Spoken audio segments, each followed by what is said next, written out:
This afternoon I was working in the backyard while Debbie was laying down with Matthew on the futon bed we made up for him in the living room.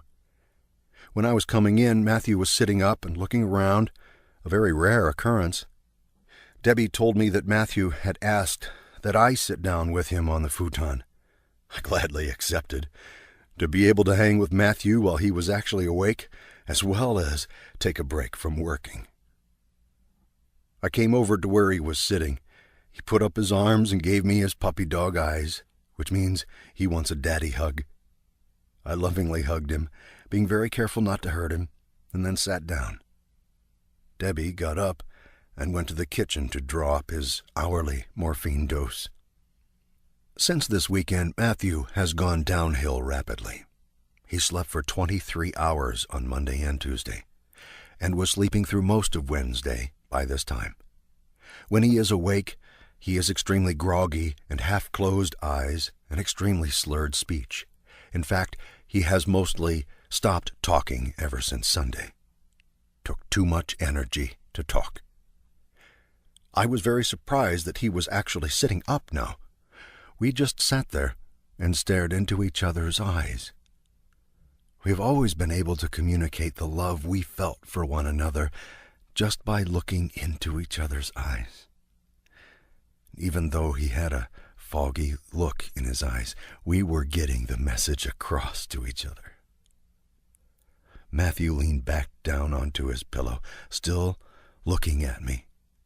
I could tell he was concentrating very hard for a minute, and then all of a sudden, the veil lifted from his groggy eyes, and they shone bright and strong. I could see the old Matthew staring back at me. He gently said, "I love you." There was such warmth, such compassion in his voice as he spoke those 3 little words. He then gave me a beautiful smile that I haven't seen for such a long time. It was radiant. I smiled back with tears in my eyes and told him that I loved him very much too. Debbie came back and sat down next to him. He turned his head and flashed a smile at her as well. Her heart melted. We haven't seen him smile for far too long. It was the best smile I have ever seen in my entire life.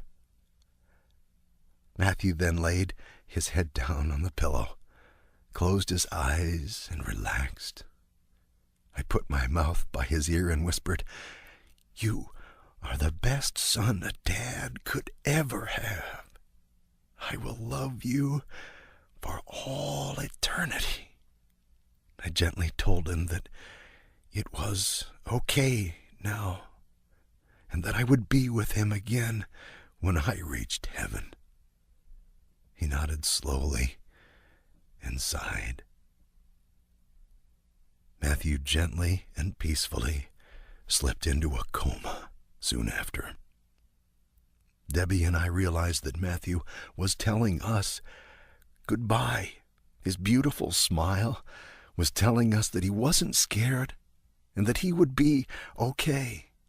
He fully understands the beauty, love, and glory that await him in heaven once his soul departs its worn-out casing.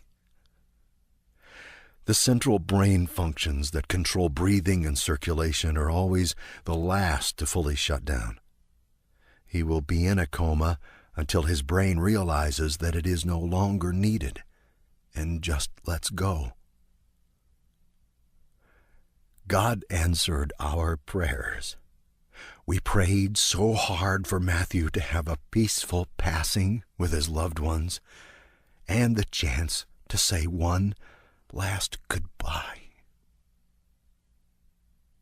God bless you all.